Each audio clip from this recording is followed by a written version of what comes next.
Good evening to you. Real sunshine at last, and the dappled light of Westminster is falling on old chaps in top hats and tails, and women in huge hats and silk dresses, as well as soldiers with shiny boots, and more police than I'd realised were actually employed in the entire country. Parliament, in short, is already getting very excited about this weekend's coronation. Even the Speaker's pet parrot's been coached to be loyal. But this coming together of the world of politics and the start of the reign of Charles III leads to an important question that's rarely talked about. What are the politics of the new king? You wouldn't have asked that question about his mother, because the late Queen was so carefully opaque, so restrained throughout her long life, there was never really an answer. We might guess that she wasn't a full-blown Marxist, but beyond that, details were rare and hard to come by. With Charles, of course, it's very different. As Prince of Wales, he was outspoken about the environment, biodiversity, agriculture, global warming, race relations and the behaviour of oppressive regimes abroad.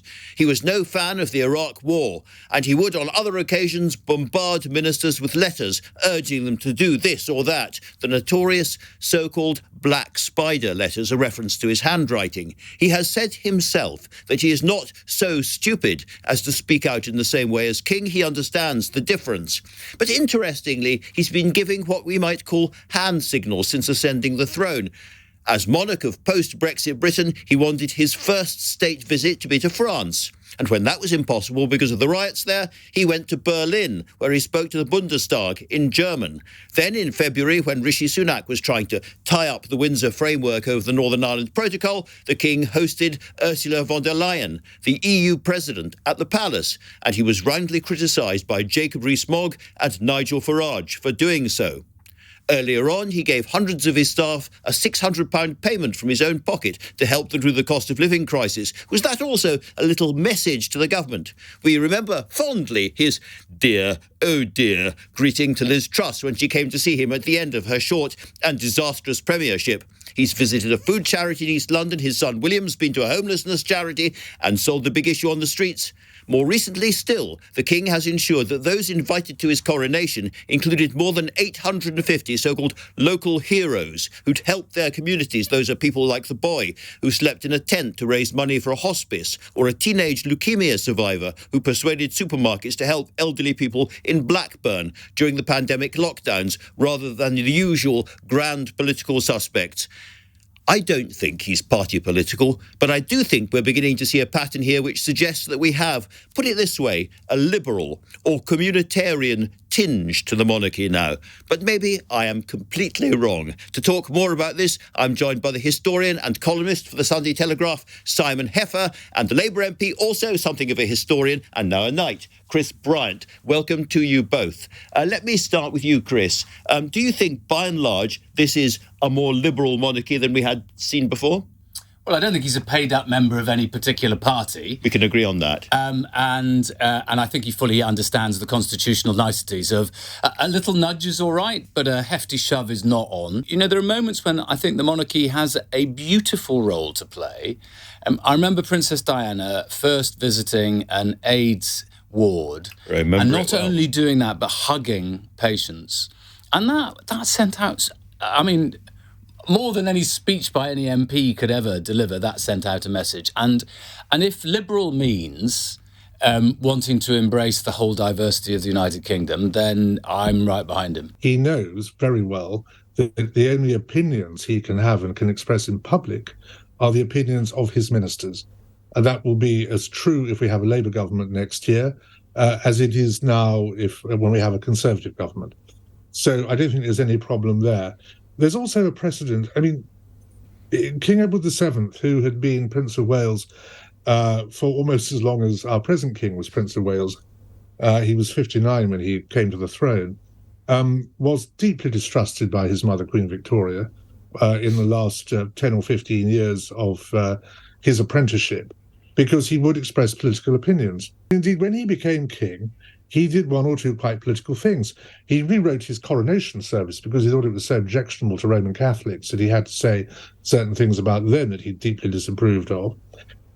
He was extremely outreaching to the Jewish community in this country. Many of his closest friends and advisors were prominent Jews, and that too was quite shocking to if you like, a casually anti-Semitic upper class from which he came. And he also had one of the Sorry, Simon. One of the parts of the gallery at his coronation, of course, was devoted to his mistresses as well. Well, that's also true. I don't think that will happen this time. I mean, obviously, one of the difficult moments for Edward VII was Lloyd George's budget in 1909, and then also for his successor, because they had to decide what they were going to do about the House of Lords point blank refusing to allow legislation to go through, and then threatening to and the Liberal government threatening to demand the creation of large numbers of peerages. Now, who knows what mess might come in the future if there's a major battle between Lords and Commons. Which there might well be, in fact, over the migrants bill going through at the moment. I can see a Parliament Act moment coming then, which is not very far away. We're talking an awful lot of history here, both of you, and I love it, and I think it's really important. But I wonder, do you think the King himself knows this history, thinks about it, and is changed by it? Simon? Oh, I think he does. And again, going back to his visit to Germany, it has a parallel with the Entente Cordiale. He's aware that our relations with the near continent, and particularly the two great powers on the continent of France and Germany, have been strained by Brexit. And it doesn't mean he takes one side of the argument or the other. Brexit is done, and he will accept his minister's view that we have to, proceed with policies reflecting that. But he, not just because of his German heritage himself, and also his affection for France, but because of the good of the country, wants to ensure that he does everything he can to promote better relations between our three countries, if you like. And this is how he's going to operate. He's going to try and do good, whether it's in the international sphere as a diplomat, or whether his long association with looking after young people and developing the lives of young people through the Prince's Trust, he will seek to continue to do that. It may upset some people on the right of the Tory party if he's seen to be what you described as too liberal.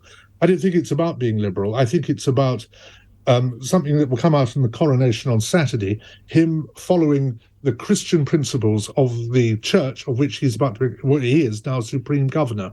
I'm interested in your view on what strikes me as quite an unusual assertion that everybody is going to be asked to pledge allegiance individually in front of the television set or standing on the pavement or wherever they may happen to be. In one way, you think a very open gesture, taking it away just from the peers and giving it to the people. But of course, like many gestures, it could go horribly wrong. Well, it's a brave move. I'll do it. I'm very glad to live in this country. I think we have a wonderful country and a wonderful democracy and a free society. And I think the King believes in all those things, and I think the King will defend those things. It's not about him being defender of the faith or faiths. I'm an atheist. I don't really get involved in all that. I do see him as the incarnation of the society that I'm rather glad I live in, which is a society where people with the law can do very much as they want and express themselves freely. And I'm very glad to pledge allegiance to somebody who believes in all that. Chris? I think in a very small measure it's my fault, because I wrote to the Lord Chamberlain, the Archbishop of Canterbury and the Dean of Westminster several years ago about this issue of, in previous coronations, you had the Premier Duke would pledge allegiance on behalf of all the dukes and the duchesses, and then the Premier Marquis, and then the Premier Earl, and all the rest of it. And I said, well, they're not going to be there this time, are they? So what are you going to do? And I think that's where we've kind of ended up. As I say, all MPs have already done it, so I'd be perfectly happy to do it all over again. But as Simon says, it's a slightly brave thing. I also remember that one of the things that has changed in Britain is that we are a much more emotional country than we thought we were 50 years ago. I remember this changed at John Smith's funeral, when there was a massive outpouring across the country. And then for Diana's funeral, I organised big screens in parks and in cathedrals so people could take part all around the country. And there's a measure of that has changed. I think that the monarchy has learnt from that to reach out. One thing that Simon referred to, it's being the Christian values of the Church of England. Well, the Church of England does not allow gay marriage. How does that fit with what I presume to be a very inclusive palace. One of the many issues on which we don't know the current king's views. Both of you, I'm afraid we've run out of time. Thank you so much. That was a really interesting conversation. I learned stuff, and I hope everybody listening did as well.